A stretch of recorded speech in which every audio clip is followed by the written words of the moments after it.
Yeah. And we about to get live on Power 105.5. Let's go. If you with me right now, somebody say ho. Who's gonna spit? Yeah. Yo, start your shit. Come on, yeah. Don't you know we are the best? They wanna see me when they see me win KRS. No need for the bulletproof vest. Pass it to the MC. Who's next? Go. You gotta be an eagle, cause all of your fake people, if you wanna battle me, I'm running you and your amigos. Got your mom crying like what happened to me, ho? Gotta let it know you battle the MC that's lethal. Father's razor sharper, they just stabbing you like needles. Ripping through MCs, I do it for my peoples. For your best friend, yeah, we fucking like guns. Peace, love, unity, and fun. My online fan base is looking really good right now. Hell yeah, man. 100%, man. Man, when I get my foot in the door with shows, man, I would definitely love to collaborate with, you know, East Coast and West Coast peeps, for real, man. So, man, how do you feel about the West Coast hip-hop scene nowadays? Underground and mainstream are just everything in between, you know, with Kendrick Lamar putting the West back on the map with his latest release, To Pimp a Butterfly, which brings back some of the original West Coast sound and production. I mean, how do you feel about that? The West Coast is cool, but and we got like Kendrick is dope. When it comes to like West Coast hip hop, a lot of the people that I'm feeling are still active and still doing their thing and still representing, even making new music. What I would like to see from the West Coast is I want to see the youth. I want to see the next generation. I want to see 18-year-olds kill it. You know what I mean? Because without the youth, we don't got no future. And I think that's what's missing. We need a little bit more younger MCs representing and waving the flag. The old MCs can't wave it forever, you know what I mean? Yeah. And they've been waving it for a long time, for sure. Yeah, just young MCs, that's what we're missing. Young MCs that are doing it right. Absolutely, man. I couldn't agree anymore. And you're right, man. The originals, the veterans have been holding it down for the West Coast for like over 20 years, man, and you know, it's definitely time for a new generation of real young MCs to go and take their place, man, which leads me into just kind of like an entertainment question right here, man, because you know, the West Coast has had such a big impact on the rap scene, the rap industry. Just so many people are influenced and inspired by it. And you know, this summer in August, they're releasing an N.W.A. biopic, man, and I just want to know your opinion on that.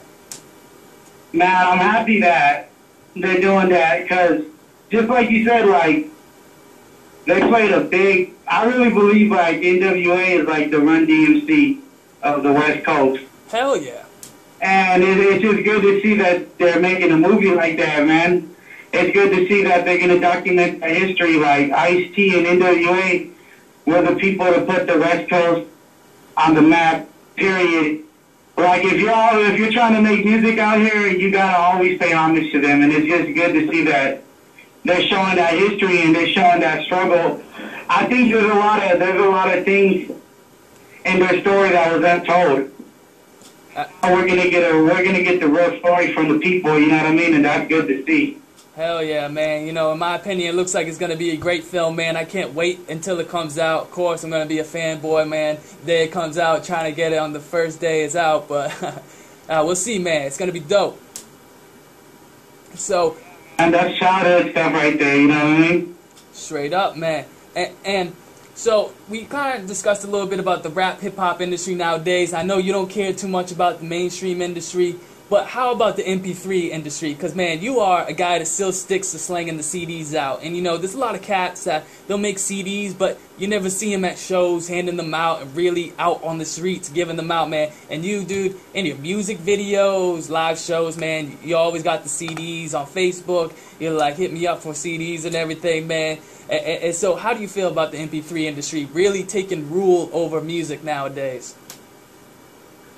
I mean, there's pros and cons. The good thing about the MP3 industry going down is if I put out a project, you could get it and everybody over there could get it.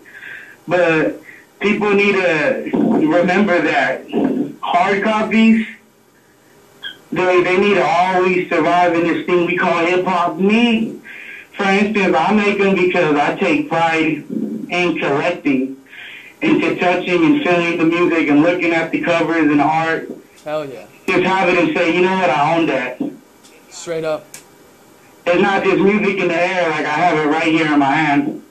I think some people might think that's weird or whatever, but I enjoy that, and especially with the local MCs, like I got a lot of music that people can't even get their hands on.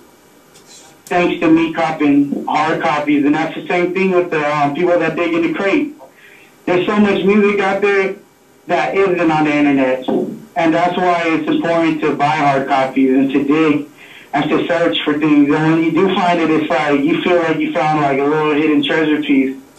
For real. To me, hard copies are important as artists, because just like I said, like for someone like you, for instance, you're listening, you're following, you're showing love, and you know who I am. But there's a lot of people that will see someone's album for free download and they don't even want to download it. They'll just live right past it. Wow. When you have a hard copy and you walk up to someone and you say, yeah, man, I seen you rocking out in the crowd. I appreciate you showing that love. Here's a CD. Hell yeah. And you connect with them on a real level. That means a lot to people. They don't realize how much that acknowledging, artists don't realize how much just acknowledging people really means. And with hard copies, that's a good opportunity to do that. Absolutely, man. Yo, man, you are kicking knowledge, man. And for all y'all young cats out there, take notes, for real. Yo, man, I don't think I've ever had an MC say that to me, man. For real. Man, you know, it just, you got to connect with the people. The reason I figured it out was because my first hip-hop show I ever went to was Planet Asia and KRS at Fresno State. And he did a lecture. It was at a college. And I was there for the lecture, and after the lecture, I told him, I started to say, you're not my favorite MC, but if my favorite MC was standing next to you, I would still show you more respect. Hell yeah. Because he was like, he predicted what was going to happen in the future in the 80s. If you really listen to his music, he said a dope MC is a dope MC with or without a record deal. And around that time, I heard a bunch of people saying stuff like, oh yeah, he's cool, but he don't got a record deal, he don't got no money, he don't got this, he don't got that. Put that in like the golden era of hip-hop, where it was just about skills. Like nobody was even saying that at the time. Maybe a few people, you know what I mean? Yeah. For him to predict that one day people were going to have that mentality like, oh, you need a label on you to be legit. He called that out in the 80s, so I let him know about that. And he just gave me props. At the end of the show, he had a cypher. I jumped in the cypher. He gave me the hip-hop gospel. Hell yeah. Gospel hip-hop book that he wrote, and she took me backstage. And he talked to me for like an hour and just dropped game and dropped knowledge. And I only caught half of it because I was kind of starstruck or whatever, you know. I was bugging out that he invited me back there, you know what I mean? Yeah. It was cool to say what up and shake his hand, but to get invited by him was crazy. Definitely. He said the last time he had someone back there that was 16 was Queen Latifah. Oh, man. I remember at the end of the conversation, the one thing he told me that I always remembered and always stuck in my head, he said, one day I'm going to be on the same stage as you, and I'm going to pass you the mic. Hell yeah. He recently came down to Fresno March 20th, and they had a cypher at the end, and he recognized me, and he remembered me, and he passed me the mic just like he said. It was crazy, yo. But, yeah, him really talking to me like that, it really inspired me, and it really meant a lot. So that's what I try to do for my, I guess you could call them fans, supporters. I call them supporters. I don't like to call them fans. Straight. My supporters, you know, do the same thing. Straight up, man. And, you know, that's great advice, man, especially coming from KRS-One, man. And, man, you are just soaking game in like a sponge, man. And, you know, I saw that video that you had up. You can catch it on YouTube, KRS-One live cypher with MC Wicks and several other MCs, I believe. Aesop Black is there as well. Yeah, Black Aesop, he's from Living Legends. Hell yeah. I don't know if you know about Living Legends, but there's some West Coast legendary MCs out here, too. But he's from Fresno, and he's holding it down for living legends. For real, man. And you know, it was dope, man. I saw him pass the mic to you on the stage, man. You turned it up, man. March 20th at the Fulton 55 in Fresno. Hey, yo, that was actually going to lead into my next segment talking about the live cypher. So, man, who are some artists that you love to collab with, man? Right now, just in hip-hop period, I think R.A. the Rugged Man and Sean Price are definitely on the bucket list. Hell yeah. Locally speaking, that I'm going to go back to the homie Turban. Man, that dude is a real MC. I took a lot of notes and studied a lot of stuff from him, so I'm trying to get a track in with him. And I'm working on a track with another legend from a crew called Trendsetters out here. His name's Dab.